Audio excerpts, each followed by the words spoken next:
ఈ మూడు అక్షరాలు నీతి, నిజాయితీ, నిబద్ధత, ఉక్కు సంకల్పం కలిగిన నాయకుడు ఎవరైనా ఉన్నారు ఈ దేశంలో అంటే తెలుగు జాతి గర్వించదగ్గ బిడ్డ ఎన్టీఆర్. డాక్టర్ బాబాసాహెబ్ అంబేద్కర్, శ్రీమతి ఇందిరా గాంధీ, అన్న ఎన్టీఆర్ ఈ భారతదేశ జాతి రత్నాలు. ఈ జాతి రత్నాలు ఈ దేశం ఉన్నంత కాలం, మానవుల మనుగడ ఉన్నంత కాలం వారి కీర్తి ప్రతిష్టలు, వారి నిర్ణయాలను మనం స్మరించుకోవాల్సిన బాధ్యత ఈ రోజు మన అందరి మీద ఉన్నది. మిత్రులారా, ఈనాడు ఈ కార్యక్రమం తీసుకుంటున్నప్పుడు చాలా మంది చాలా రకాలుగా మాట్లాడుతున్నారు. కాంగ్రెస్ పార్టీ ముఖ్యమంత్రి, పిసిసి అధ్యక్షుడు ఎన్టీఆర్ గారి విగ్రహాన్ని ఏ విధంగా ఆవిష్కరిస్తారు, లేదా ఎన్టీఆర్ గారిది ఆంధ్రప్రదేశ్ హైదరాబాదు నగరం నడిపొట్టున ఎన్టీఆర్ విగ్రహాన్ని పెడతారా అని కొంతమంది మాట్లాడుతున్నారు. ఈ రోజు నేను స్పష్టంగా ఒక మాట చెప్పదలుచుకున్నా.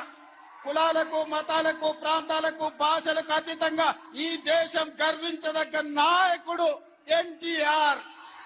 ఆ ఎన్టీఆర్ స్ఫూర్తి హైదరాబాదు నగరం నడిపొట్టున వారి స్ఫూర్తితో పరిపాలన అందిస్తున్న మా ప్రభుత్వం అమీర్పేట్ చౌరస్తాలో మైత్రి వనంలో ఈ దారిలో వెళ్లే ప్రతి వాడికి ఒక స్ఫూర్తిని నింపడానికే ఈ రోజు వారి విగ్రహాన్ని ఇక్కడ మేము ఆవిష్కరించుకున్నాం.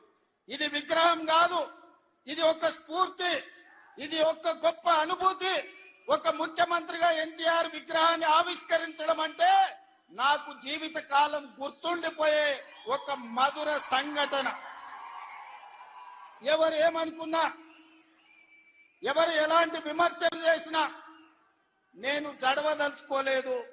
నేను చెప్పదలుచుకున్నా, ఆనాడు శ్రీమతి ఇందిరాగాంధీ గారు ఈ తెలంగాణ ప్రాంతం నుంచి ఒక పివి నరసింహారావు గారిని, ఒక మర్రి చెన్నారెడ్డి గారిని, ఒక పి శివశంకర్ గారిని, ఒక వెంకటస్వామి లాంటి నాయకులను అందిస్తే ఈ తెలంగాణ ప్రాంతానికి అన్న ఎన్టీ రామారావు గారు ఓ మండవ, ఓ తుమ్మల నాయకత్వాన్ని తెలంగాణకు అందించిండు. ఓ మాధవరెడ్డి, ఓ జానారెడ్డి నాయకత్వాన్ని అందించిండు. ఓ దేవేందర్ గౌడ్ నాయకత్వాన్ని అందించిండు. ఓ కడియం శ్రీహరి, ఒక మోత్కుపల్లి నరసింహుల లాంటి నాయకులను ఈ తెలంగాణకు అందించాడు. అంతెందుకయ్యా, ఈనాడు ఉపన్యాసాలు ఇస్తున్న బీఆర్ఎస్ నాయకుడు కల్వకుంట్ల చంద్రశేఖర్ రావుకి రాజకీయ భిక్ష పెట్టింది ఎవరు? అన్న లేకుంటేనే మీరు నాయకులు అయ్యిండ్రా? అన్న నీడను బతికిన మీరు అన్నగారి గురించి తక్కువ చేసి మాట్లాడు మీకు మంచిదా?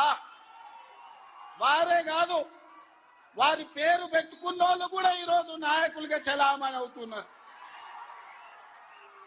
ఆయన ప్రోత్సాహం ఇచ్చి, ఆయన భుజము తట్టి, ఆయన అవకాశం ఇచ్చిన ఓ తుమ్మల, ఓ మండల, ఓ మండవ, ఓ జానా, ఓ మాధవరెడ్డి, ఓ దేవేందర్ గౌడ్, ఓ కడియం శ్రీహరి, ఓ మోత్కుపల్లి నరసింహులే కాదు, తెలంగాణలో నాయకత్వాన్ని వహిస్తున్న కల్వకుంట్ల చంద్రశేఖరరావును కూడా ఎన్టీ రామారావు గారికి గుర్తించే రాజకీయ అవకాశాలు కల్పించిన సంగతి ఎవరు మరవద్దు. ఇది చరిత్ర.